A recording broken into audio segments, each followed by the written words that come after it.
I will say this. The one thing that sucked about Trump losing was, for me, was because I just figured out kind of how to do his voice. Which that's kind of a bummer that it's not hard to do Trump. It's all you have to do just do that. Do that a second off from where it should be in the sentence. And then you don't have to sound like him. All you have to do is get his cadence down. It's very easy. All you have to do is describe something and then say you described it that way. That's it. It's every time. What a big room this is. I walked in here, I said, wow, what a big room. That's it. Every time. Austin. A lot of homeless. I walked in here, I said, wow, that's a lot of homeless. You guys got it. You got a lot of homeless. What are you guys doing about it? Whatever you guys are doing is not working. So just switch. I don't know what to do either. But do something. A lot of tents.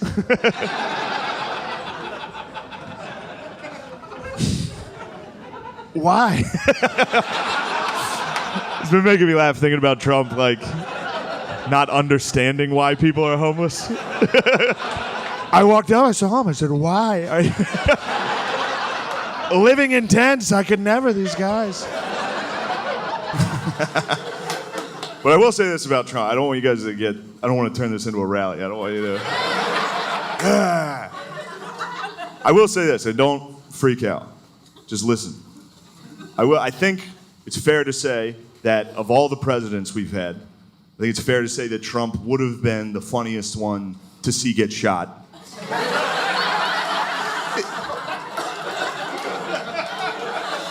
You know? Yeah, dude, the Patriots got fired up on that, dude. I was having fun at this show. No, look, I didn't even say it would be funny. I said funniest. It's a huge difference. Technically, there's a funniest of everything. There is. It doesn't make it funny, but there is, think of the worst thing you could think of. There's a funniest one. I'll go first. I'll think of one. School shooting. None of those are funny. Zero funny. But maybe there was one where, the horse girl in the class, could sense something was coming. You know what I mean? And they were like, what's wrong? And she was like,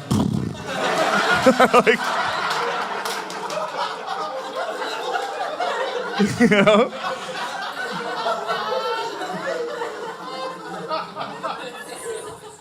But back to what I was saying about, what I said was true. If you had to rank them from least funny to funniest, assassination, easy number one. For real, he'd be talking shit when it happened. He'd be doing a rally. He'd be my opponent's gay. I walked in, I saw him. I said, wow, this guy's gay. The shooter would be coming out and be like, sit down. You're gay. Get hit. He'd definitely make a funny noise into the, he'd get hit, be like, ah, and fall. He'd fall funny. What's up, white boys? How was storming the Capitol? Good? You know they were there early too, huh? Day early, just tailgating and shit.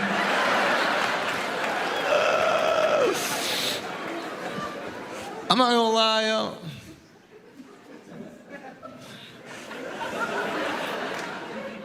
I miss Trump, man. Not like that. Calm down, QAnon. Fucking. It's a comedy special, not a Cracker Barrel. Relax, lady. Fucking. I'm not talking about the politics, okay? But the entertainment? Was that you, Indian girl? Oh, shit. I was about to say. You putting a non in QAnon for sure right there. Can we just be honest? It was entertaining as fuck. Right? For 4 years, he had our group chats on fire. It was unbelievable. You don't miss those texts like in the middle of the night from your boy, like, yo, turn on the news, he's making fun of crippled people. You're like, there's no fucking way. There's no fucking way. He's the president of the United States of America. It's not me watching Breaking Bad. There's no way he's making fun of crippled people. You turn on the news, full T-Rex, dog. Cocked his shit, dropped it, beating his chest like Matthew McConaughey, bro. It was every week. You remember that shit? Yo, turn on the news, he's shooting paper towels at Puerto Ricans. You're like, there's no fucking way. There's no fucking way. This is impossible. Okay, they just had a hurricane, they're sitting in 4 feet of water. There's no way he went down there and shot the paper towels at these poor Puerto Ricans. You turn on the news, jab step, fade away! But here's the thing about Trump. You can always tell when he's about to go off script because he sees a word he doesn't know how to pronounce. And he acts like the word he's fucking up is a new word he's teaching us. And I learned it when he gave that press conference on Iran. Because what Trump does is he just starts going off script right before he's about to fuck up a word. But he keeps it presidential. But he's still very Trumpy about it. I remember he was just like, ladies and gentlemen.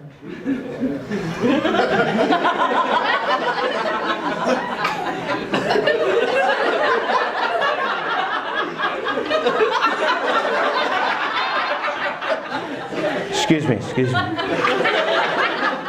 The United States has commissioned a drone strike, drones. They're bing bong boom, drones. We did it with a Death Star, could you believe that? We did it with a Death Star.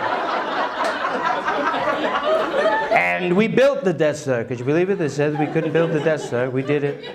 We got the rebels to pay, they paid for the Death Star. They said we couldn't do it. We did it.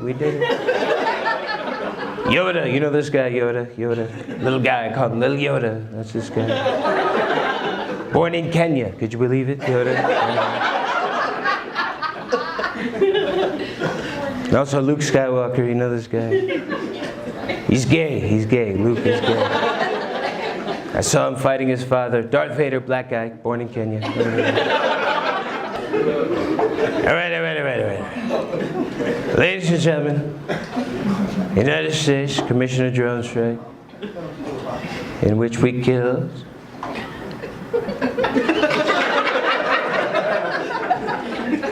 this guy, you know this guy, from Iran. That's okay, could be good, could be bad, wasn't good for him,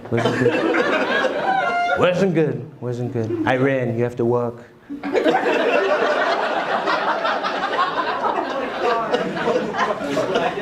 He was an Iranian general, this guy. Iranian. His name.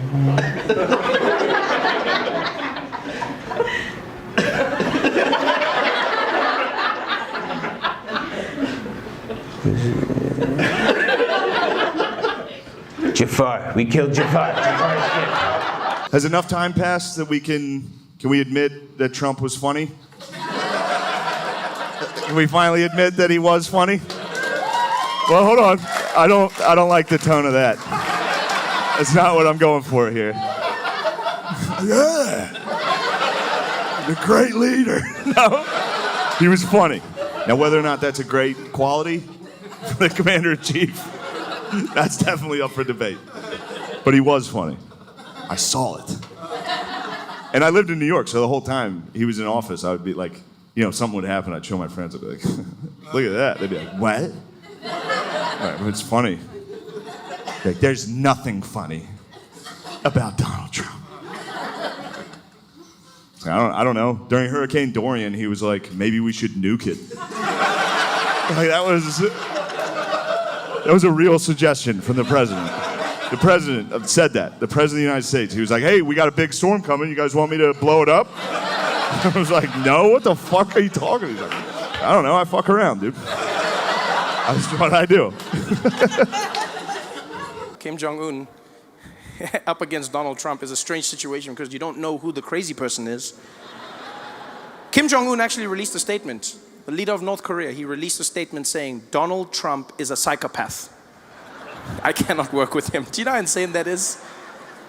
For him to send a message about Donald Trump, where he's just like, guys, I'm wild, but I mean, I don't know this guy. And Donald is crazy. People ask me all the time, they go like, Trevor, come on, you're not being serious. I meet South Africans, they go like, Trevor, come on, man, Donald can't be that crazy, man, eh? Come on, you've got to give him a bit of credit, man, something. Guys, that guy's crazy. Then they'd be like, is he that stupid in real life? Then you're like, yeah. Then he's like, so is he stupid like Malima and them? Then I'm like, no, guys, Julius is smart, don't play those games. I know people get tricked by Julius Malema and Jacob. Those guys are smart.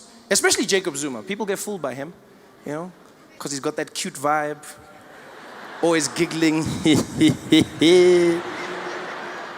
That guy is a master tactician. Look now, vote of no confidence. Survived again. People are shocked. How did he do it? How did he do it? If you watch Days of Our Lives, he's the Stefano De Miro of this game. Every day he wakes up looking in the mirror going, like sands through the hourglass, so are the days of our lives. And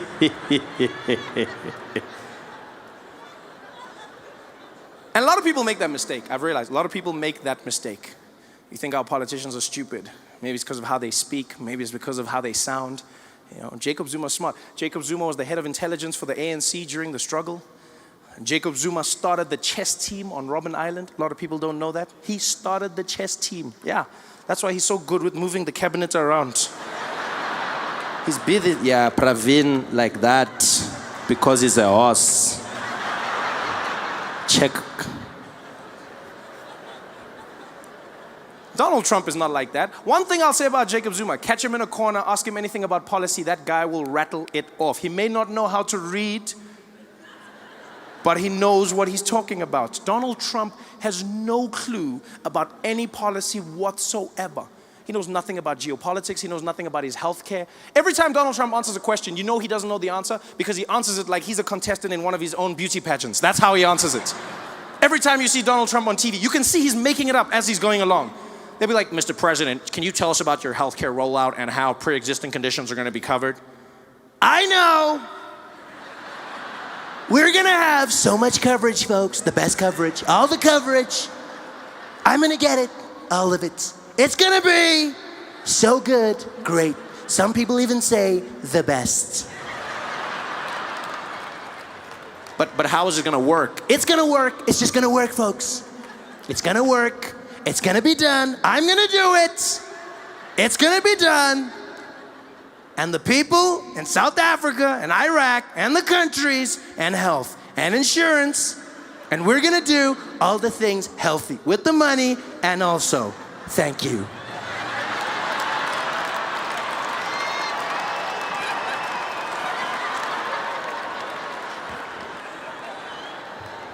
I don't know. Now that he's gone, I'll never watch a debate ever again. Can you imagine like just a regular debate now? After we witnessed the GOAT. Undefeated in debates. And he never said a fact. You know how impressive that is? He was funny and he argued like a fifth grader. He was unstoppable. People would try to hit him with statistics and facts. He would just go, wrong. Like, holy fuck, dude. How was no one prepared for this? Go back and watch those debates. You forget how electric that shit was. Don't tell your friends in Austin. They'll be mad. Just get a six-pack, toss on a Trump highlight video on YouTube. It's a good night, dude. I went back. I watched his first debate. That's like my favorite one. At the time, Trump was polling at like less than 1%. Like no one liked him. If you guys like him now, you didn't back then. And I know that because I watched my dad. My dad at the time, he would like, anytime Trump even came on TV, my dad would be like, get this fucking joker. Get him off the fucking screen. And then now my dad's like, yeah, fucking guys can't go to the Capitol? He's like, guys can't have fun anymore? He's like, and it was because of the debates. That's what did it, dude. That's how we got Trump, these debates. And the first one is the best one. So it's a Republican primary. Everyone's up on stage, and they're all still doing their political shit. So like the first couple guys that talk are like, I'm from Kentucky, and I love education. And the crowd's like, nice. We didn't know what was coming. And then the next guy's like, I'm from Georgia, and I love religion. And the crowd's like, pretty good. This is a good one. This is a heated debate. And then it finally got to Trump's turn to talk, and he was just like, Rand Paul is ugly? And the whole crowd was like, oh! We didn't know you could do that in this. You can just do that as your thing? And Rand Paul was like, all right, everybody, settle down. We're trying to have a debate here. And the whole crowd was like, shut the fuck up, Rand Paul. Ugly bitch.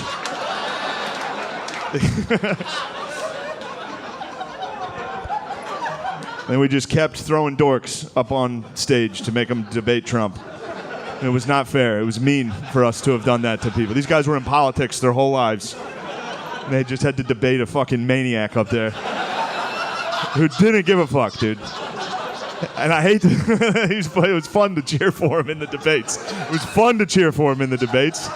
Because he was going up against guys that had been in politics for like 40 years, and then he showed up to the event like, oh, fuck it, what are we talking about? Like, it was like, he had no clue. Every week he had no fucking idea.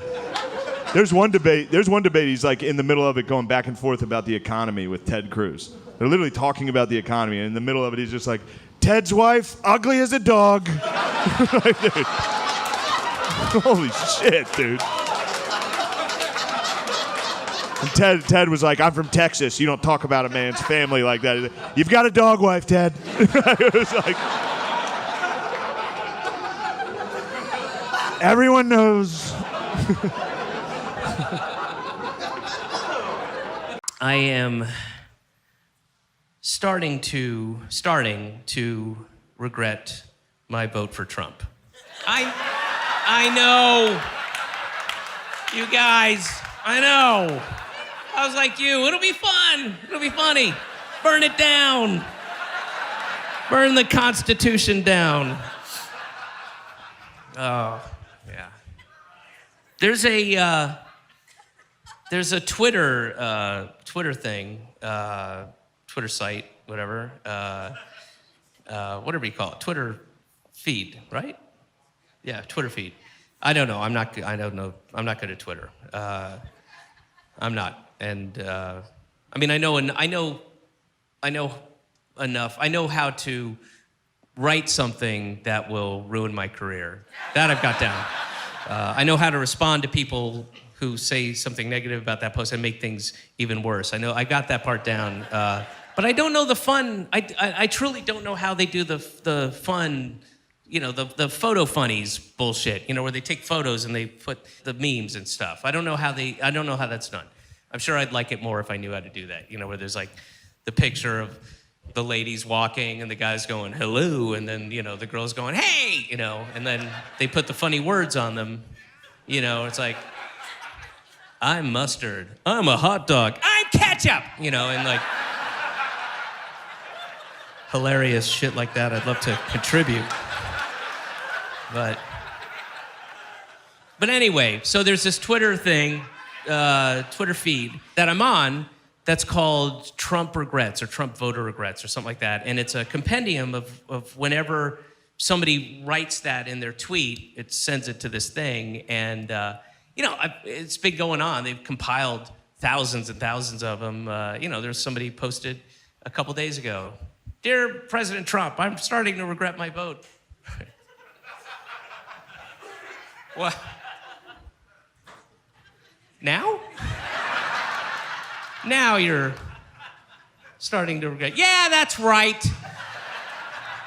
I mean, I was fine in the beginning. I can overlook, and I'm okay with the blatant racism and the crass sexism and the deranged narcissism and pandering to Nazis and supporting pedophiles and proudly bragging about being a sexual predator and paying your mistress to have an abortion and openly cheating your employees and mocking the disabled and praising murderous dictators and the constant pathological lying, the petty vindictive cruelty, the staggering ineptitude, the unapologetic corruption, the nepotism, the mob ties, the calculated mendacity, ignorance as to how American government works, encouraging violence against those that question your authority, the theft of our tax dollars to pay off your mountain of debt and or go golfing. Did I mention the relentless lying? You're a liar. Being a white nationalist, demonizing immigrants, the obvious disregard of the Bill of Rights, lying about whether Russia had hacked our election when you knew all along it had, then lying about it, the collusion with our sworn enemy and the sworn enemy of democracy, your dereliction of duty, your treasonous activities, and I was with you when you cheated.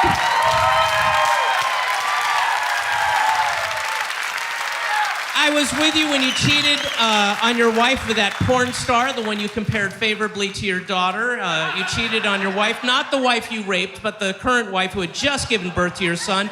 And of course, I was with you when we found out you cheated with the Playboy Playmate, the one you compared favorably to your daughter, not with the wife you have now, but the second wife whose kid you ignore. And of course, I was with you, President Trump, when you took the babies away. You took infants breastfeeding, literally breastfeeding from their mothers and fathers, families who had made this arduous trek to come here and seek asylum. They just wanted to seek asylum. And you took them and you deported the parents, and you took them and separated them, sent the kids hundreds of miles away in a disused Walmart inside of a cage with armed guards pointing guns at them. And then, of course, thus ensuring the private prison contractors Core Civic and Geo Group, who donated heavily to you, can get paid their collective $4 billion in profit. As those toddlers sob and whimper in absolute terror, traumatized for life, of course I was with you with that. But this last omnibus spending bill is where I draw the line. Am I the only black person who misses Trump? The only one? How? I love Trump. In 2020, that nigga was my sugar daddy. How do y'all not love Trump? He was dropping $600 payments every 2 weeks. I felt like a bad bitch.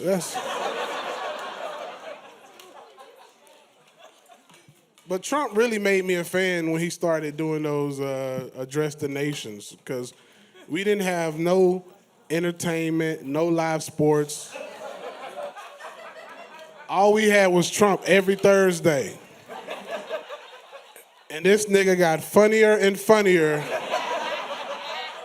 I'm like, who the fuck writing for you, bro? You way too funny right now. He would actually get on TV and say the craziest shit you ever heard in your life. This nigga got on TV one time and said, I've talked to thousands of governors.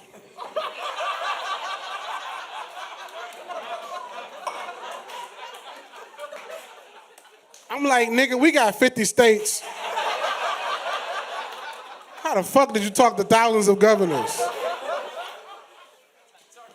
The funniest shit he ever said is when he got on TV and said, people are dying that have never died before.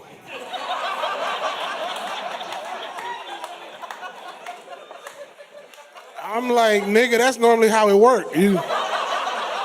Unless we're talking about The Walking Dead, you know what I'm saying? Trump gave what I think was probably one of the greatest speeches of world leaders given. You know, it's got to be up there with like Churchill, Gettysburg Address. It was the night the United States killed the leader of ISIS. Trump comes out of the Situation Room at like midnight in the White House, and he walks down that fucking tunnel like and gives a press conference like he's giving a post-game NBA, and just goes, Abu Bakr al-Baghdadi is dead. He died like a dog. And I didn't change one word of that. That's what he opened with. And then he did 40 minutes. The speech is 40 minutes. The meanest shit talk you've ever heard in front of the whole world. Abu. We could hear him crying. I said, Abu, don't cry. Abu. Let me tell you something. Abu cried. He cried quite a bit. I wouldn't have cried. Crybaby Baghdadi. That's what we were all calling it. Hello and welcome to our American autopsy.